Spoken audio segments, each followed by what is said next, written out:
đã lớn mấy thế sai sao sai mà đấy rồi quay anh tung ai quay mày rồi tôi cầm nến nhé khang cầm nến nói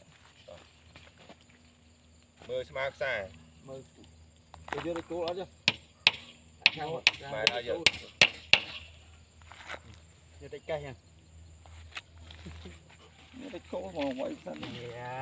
giờ thế này tay cô cùng cái vậy em mưa sai không đây là miên cái gì gì hả mình tha cho nó quay lại nhú lần chạy quay lại nhưng mà anh lại cho này đã là gì anh lại đấy cặp anh 8